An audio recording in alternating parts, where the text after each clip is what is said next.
Do you feel sick of daily AI breakthrough news? Don't be, because most of these wins may be technically meaningless.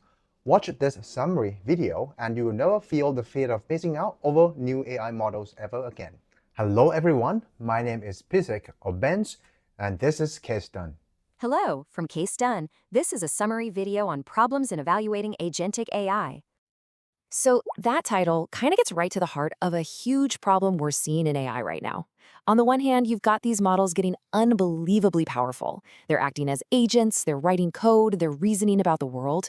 But, and this is a big but, as 𝐍𝐸 from Meta points out here, the very ways we measure their progress are becoming, well, super unreliable. We are just flooded with research papers claiming victory with these tiny 2% improvements.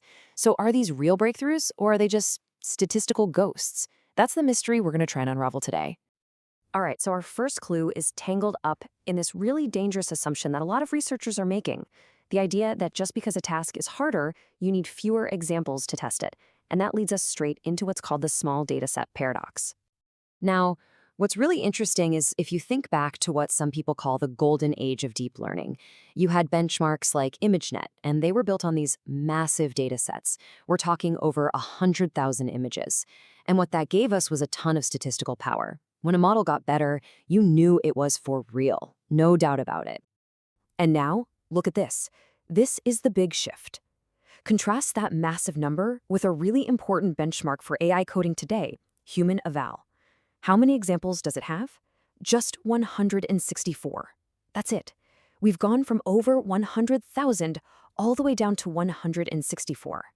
You can probably see where this is going, right? This is where the trouble really starts. Okay, so we got to talk about this thing called standard error. The easiest way to think about it is just noise, measurement noise. And with a tiny sample size like 164, that noise becomes absolutely deafening. It means a model's score can jump all over the place just by pure luck, depending on which 164 questions it happened to get. It's kind of like trying to judge who the best marathon runner is by watching them sprint for 10 seconds. The result you get? It's pretty much meaningless. And this gets us right to the heart of it. When you see a paper that's all excited about a 2% or 3% improvement on a test like HumanEval, what are they really telling you? Well, the hard statistical truth is that a model needs to improve by something like 8 to 11% on that test just for us to be even kinda sure it wasn't a total fluke. Which means, yeah, most of those small, headline-grabbing gains, they're literally just statistical noise. All right, let's move on to our second big clue, because this goes beyond just the numbers. It's about the bizarre and unpredictable behavior of these models. I mean, they can seem like absolute geniuses one second and then completely clueless the next. You'd think a smart system would learn like we do, right? You master the basics, you get the easy stuff down, and then you move on to the hard stuff. But that is not what's happening. The reality is wild. You've got these multi-billion-dollar models failing on questions that we'd consider simple, while at the same time, weaker models sometimes just get lucky and solve the most complex problems. This deep inconsistency, it's a massive red flag. 𝐍𝐸 Huang shared this perfect, almost comical example of this. He showed an advanced AI agent a picture of a broken kettle and asked it for advice on how to fix it. The agent's confident response? It identified the kettle as a robotic vacuum. I mean, come on. If a model gets something that basic, that fundamental, so incredibly wrong, how on earth can you trust any of the complex reasoning that comes after it? The simple answer is you can't. It just shows a really brittle, shallow understanding of the world. So, okay, we've got all this statistical noise, all this bizarre behavior. How in the world do we find the truth in all this mess? How do we actually measure real progress in a way we can trust? Well, what we need is a better tool, a better magnifying glass, if you will, to separate what's a real advance from what's just random chance. And that tool is the signal-to-noise ratio. This is a fantastic metric. It basically asks a very clear question. How strong is the signal, that is, the model actually getting better, compared to the background noise of the test itself? It's pretty straightforward, right? A reliable benchmark, a good scientific instrument, should have a very high signal and very low noise. Now, check this out, because this is the really surprising part of this whole investigation. When you apply this metric, you find something that feels totally backwards. These massive, simple, maybe even kind of boring multiple choice tests like MMLU, they turn out to have a fantastic signal-to-noise ratio.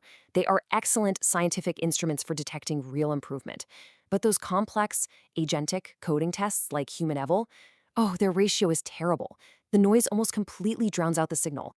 So, after looking at all the evidence, the tiny datasets, the inconsistent behavior, and these terrible signal-to-noise ratios, what's the verdict?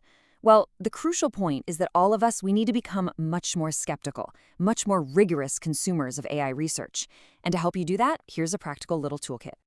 The next time you see a paper or a headline claiming a new state-of-the-art model, just run it through this quick checklist. 1.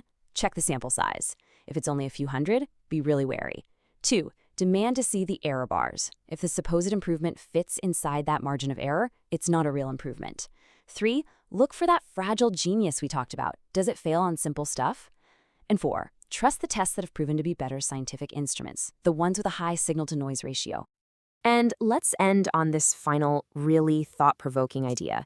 We tend to get all excited by models that get nearly perfect scores, the ones that go from, say, 98 to 99% correct.